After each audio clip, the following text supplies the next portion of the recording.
The story of the Imperial Japanese Navy in World War II is one of major battles and constant attrition following the initial string of victories. Midway, Guadalcanal, Leyte Gulf. All of these and more. In this, while not as famous as the capital ships or certain destroyers, the Japanese cruiser force suffered heavily. The Takao-class cruiser Maya is a prime example of this general fate. Of great success, followed by gradually being worn down by multiple kinds of attack. Fighting in some of the more notable surface engagements of the war, before being damaged in some of the equally famous air attacks. Until, in the end, she suffered the same fate as many Japanese ships. Sunk by American submarine as they finally moved past their worst early war issues. Of course, this was all a very long way away when she was laid down on December 4th, 1928. At that point in time, Japan was still at peace, albeit soon to start the Chinese adventures, and Maya was just one of many ships. Her class as a whole were part of the Japanese effort to modernize and build up their fleet in the interwar period, often skirting, or outright breaking, treaty restrictions in the process. In this, the Takao class were one of the major examples. Ostensibly right on the treaty line at about 9,800 tons, they were really more like 11,530 tons. And that was just the standard load, as the full load could climb up to over 15,000 tons. This being said, there was an actual effort to stay in line with the treaty limits. It's just that all of what Japan wanted to stick aboard made that a bit difficult. A lot of this weight came from overweight components and the distinctive bridge structure, which also led to certain issues with stability that were sadly common in Japanese ships of the time.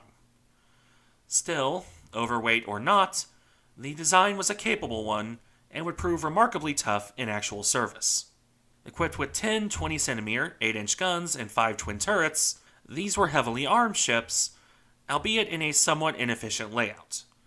These ships carried 3 of their turrets on the bow, with one immediately in front of the superstructure, a second superfiring above it, and a third ahead of the superfiring turret. The remaining 2 turrets were mounted in a more traditional superfiring pair on the stern. These guns and their mountings were designed to be dual purpose, which was admittedly forward-thinking for the time, but perhaps a tad too forward-thinking. I'll cover this in more detail when I look at the name ship, but for now, suffice it to say the main battery did not perform terribly well in the anti-aircraft role. Supporting these guns were 4 12cm dual-purpose guns in single mounts on either side of the superstructure. Dedicated anti-aircraft weaponry was initially just 2 40mm pom-poms and a pair of 7.7mm machine guns. Understandably, those were quickly replaced with 13mm guns and the ubiquitous Japanese 25mm cannon during interwar refits. Her final bit of weaponry, then, is what really sets her apart from foreign designs. That, of course, being the heavy torpedo battery. This was originally 8 24-inch torpedo tubes and 4 twin mounts. Later refits would see that number expand, though it did vary depending on which of the ships you're looking at. As for the armor protection, that was fairly extensive, with a main belt ranging from 38mm to 127mm in thickness, depending on which part of the ship it covered. The machinery spaces and magazines, as could be expected, being the thickest.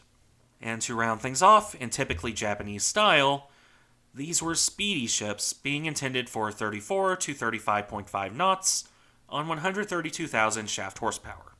Now, with all of the fun technical details out of the way, Maya was launched on November 8, 1930, and commissioned on June 20th, 1932. By that point, Japan was fully involved in Manchuria, and the world was soon to become a very different place. Japan would continue to move deeper into China, culminating in all-out war beginning in 1937. The new cruiser would see little action in this period, as it would turn out. Maya spent most of the 1930s on training duty and in various refits, only really contributing by escorting Japanese army troops from Japan to China in August of 1937. Otherwise, she got up to very little of note, as the Chinese Navy, such as it was quickly neutralized, and the aircraft carriers got all the fame on the IJN side. Of course, her time to shine would come when Japan began the Pacific War. Maya, alongside her sister ships, would see heavy use from basically the moment the war began on December 7th, 1941, or December 8th on the Japanese side of the international dateline. Her initial time in the war was spent escorting convoys and providing fire support for landings in the Philippines, which is fairly typical work as the Asiatic fleet retreated towards the Dutch East Indies. With the American fleet refusing action, submarines aside, this isn't terribly surprising. It wouldn't be until March 2nd, 1942, that Maya got to put her guns to use in their intended role. Japanese reconnaissance aircraft found the British destroyer-slash-mine layer, HMS Stronghold, south of the island of Bali. Maya, alongside a couple destroyers, soon caught up to the antique British ship. And in common with other such incidents, soon sank the old destroyer. Maya closed to 3,000 yards of her starboard side, and the Japanese destroyers closed even further to 2,000 yards off Stronghold's port side. Over the course of an hour, Maya and the destroyers blasted Stronghold apart. The destroyer eventually caught fire and exploded at around 7 p.m. that night after Maya fired no fewer than 635 main battery shells. This is in keeping with similar results, such as the sinking of USS Etzel, that required more ammunition expenditure than one would think to sink a single old destroyer. Regardless, Maya would join her sisters in hunting further shipping over the course of March, including a British tanker, a Dutch freighter, and the famous HMAS Yara, which is a story, and a ship, deserving of a video all its own. Following this, Maya returned to her old duties, barring a break to attempt to chase Enterprise and Hornets after the Doolittle raid. This failed, and Maya returned to port. Her career following this point was mostly carrier escort duty, along with troopship escort once again. That was the pattern of her career, really. A moment of excitement, and then monotonous escort duty, which is really fairly typical of any warship. During the Battle of Midway, just as an example, Maya supported the Aleutians operations. The closest she came to actual combat during that was P-40s mauling her scout planes.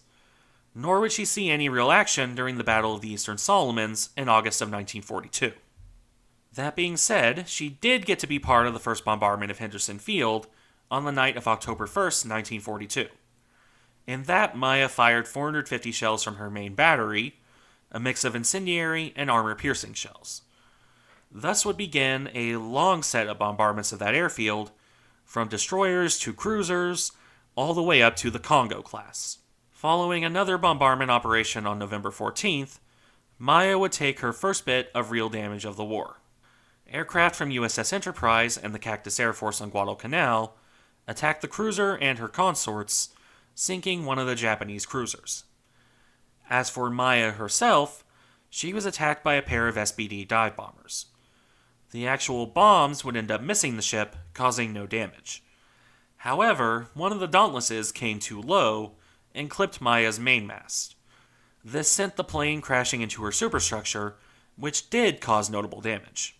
Repairs for that damage would take until late January 1943, at which point Maya rejoined the fleet. Instead of returning to the warm South Pacific, however, Maya would sail back to the icy Arctic waters to continue supporting operations in the Aleutians. She would see little in the way of action in this process from January to March, though at the tail end of that month, she was involved in one of the more famous gunnery duels of the war.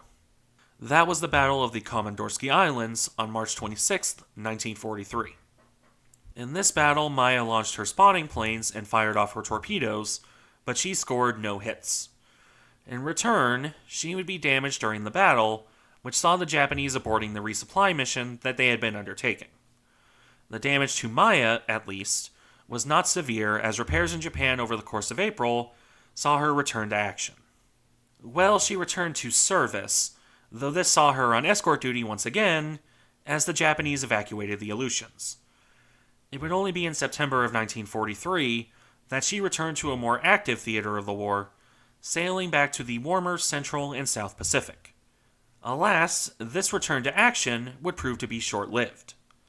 She would spend October attempting to chase down American forces after they raided Wake Island, though she failed to actually catch anything.